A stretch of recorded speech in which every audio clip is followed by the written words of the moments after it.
Half day workshop में आप सभी का स्वागत है।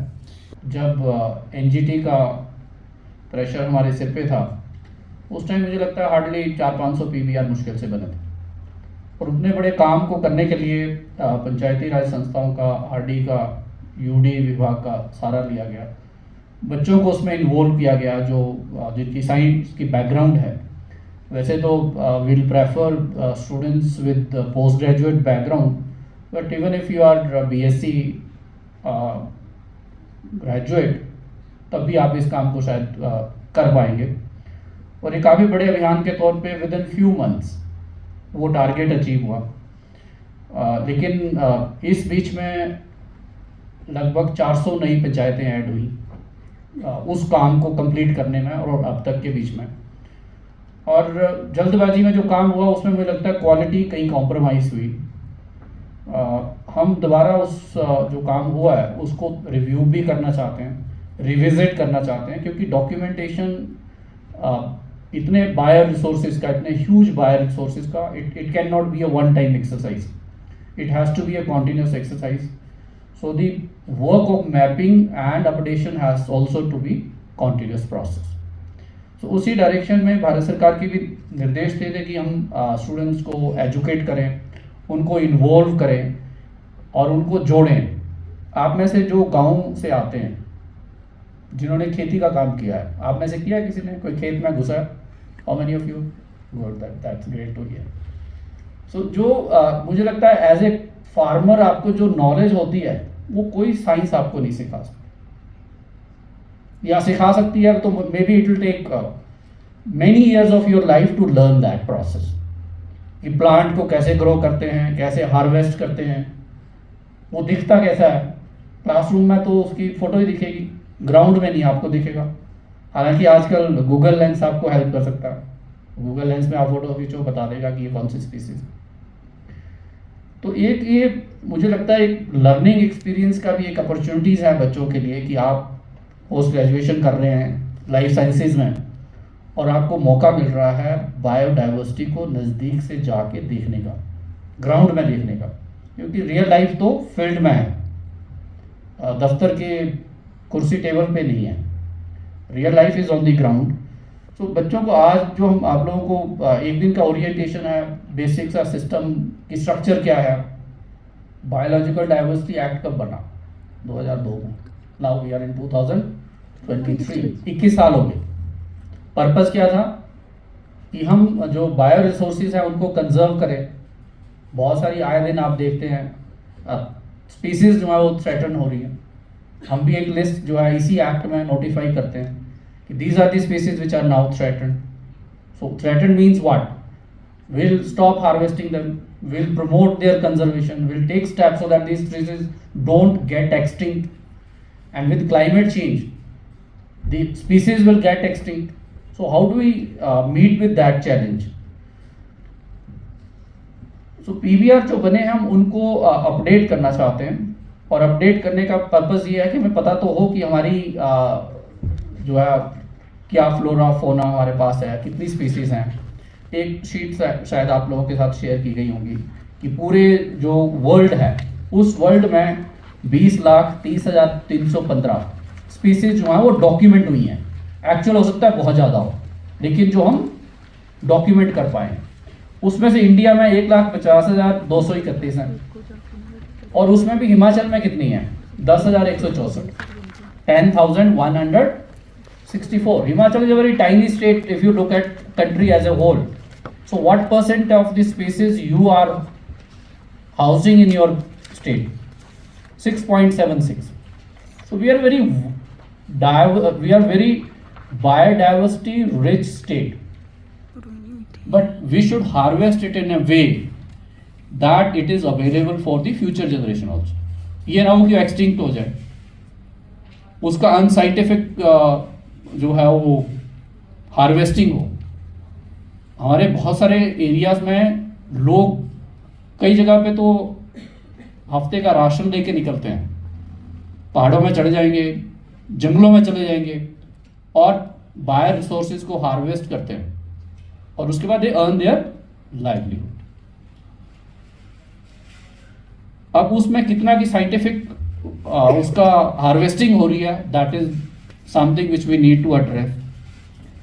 और उसके बाद थर्ड पर्पज जैसे बोला गया कि एक्सेस बेनिफिट शेयरिंग, कि जहां से बायो रिसोर्स एक्सेस हो रहा है, कितनी मेडिसिन बनती हैं हमारे हिमाचल के कोने कोने से बायो रिसोर्स एक्सट्रैक्ट हो रहा है, तो जहां से एक्सट्रैक्ट हो रहा है, जिस पंचायत से, जिस बीएमसी से, उस बीएमसी को उसकी वैल्यू का कुछ परसेंटेज जाएगा, सो दैट वहां की डेवलपमेंट के लिए, वहां की बायोडाइवर्सिटी के लिए हम उस पैसे का उपयोग कर सकें। But we are stuck up at the first stage, not able to document. Second, when you document and the harvesting happens, you have to pinpoint कि हार्वेस्टिंग कहां से हो रही है, बहुत बड़ा चैलेंज है। बीएमसी अभी हमारी जिस तरह की स्ट्रक्चर एक्ट में प्रपोज किया गया, बहुत डिफिकल्ट है उसका फंक्शनल होना।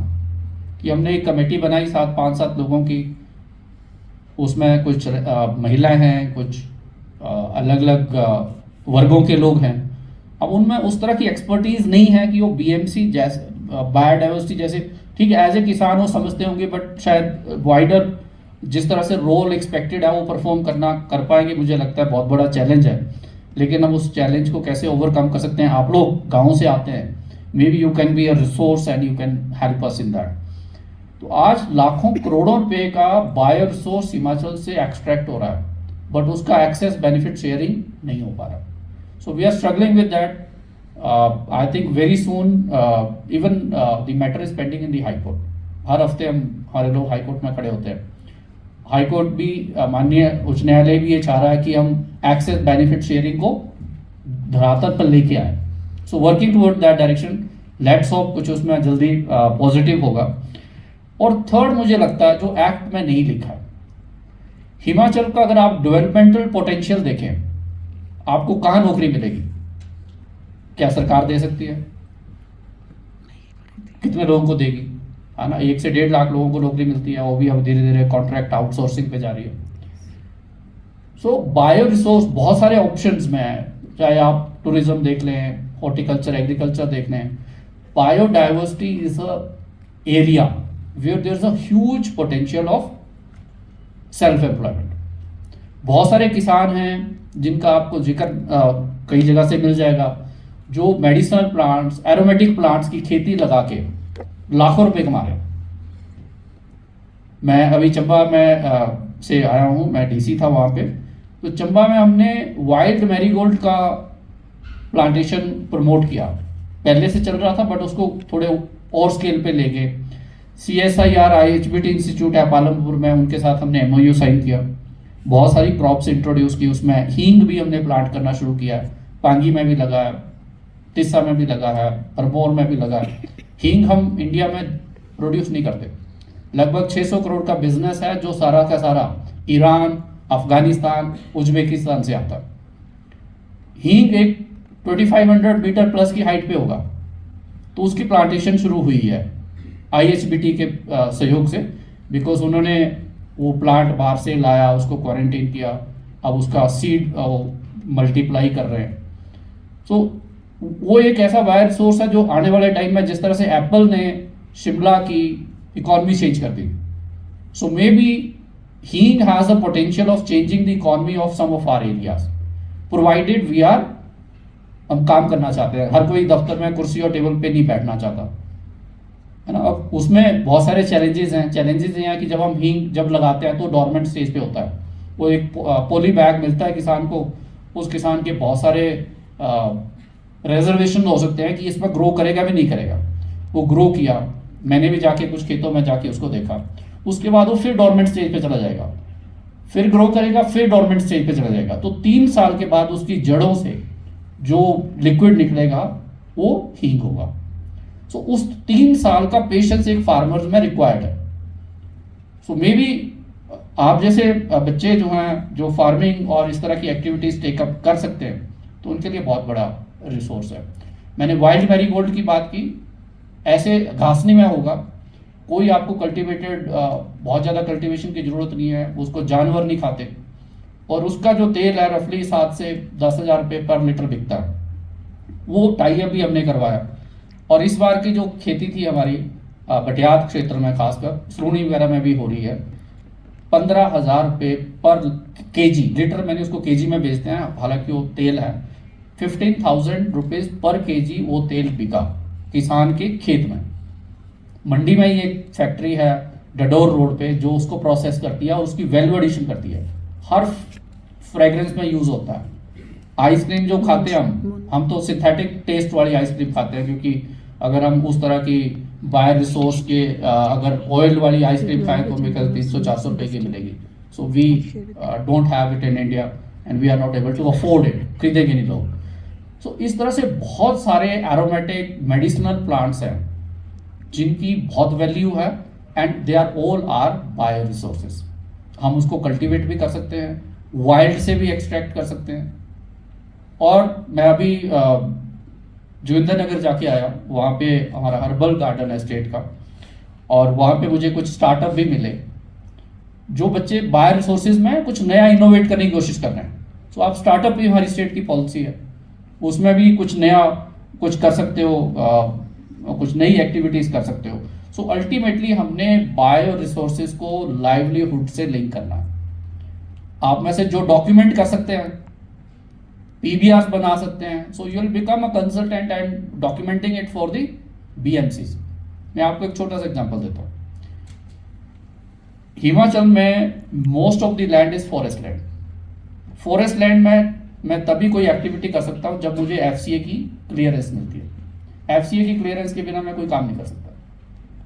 और FCA का केस बनाना, दिमान साहब फॉरेस्ट से हैं, so it is a bit complicated process. आपको GIS आना चाहिए, आपको थोड़ी सी इंजीनियरिंग आनी चाहिए, आपको कंप्यूटर में एक्सपर्ट होने चाहिए। और एक फॉरेस्ट केस बनाने के रफली 50 से 70 1 लाख रुपए, पहले 50,000 के करीब लगता था, अब एक consultant on average between 50,000 to 1 lakh रुपए लेता है। और जो कंसल्टेंट है उनके पास टाइम नहीं है, they are so overburden. We don't have people who can document biodiversity. We have technical institutions, हमारे यूनिवर्सिटीज कर रहे हैं, हमारे सेंट्रल इंस्टीट्यूट कर रहे हैं। Can you be a reference point to them? ये भी इनको हम पैसे देते हैं कि आप हमारे PBRs बनाइए। So we are giving money, but then they need people who can actually document professionally, not in a slipshod manner. Professional documentation.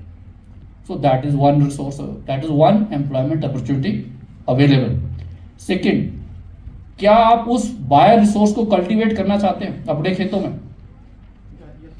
धान कणक लगा के नहीं हम आगे बढ़ सकते, वो सस्टेनेबल भी नहीं है।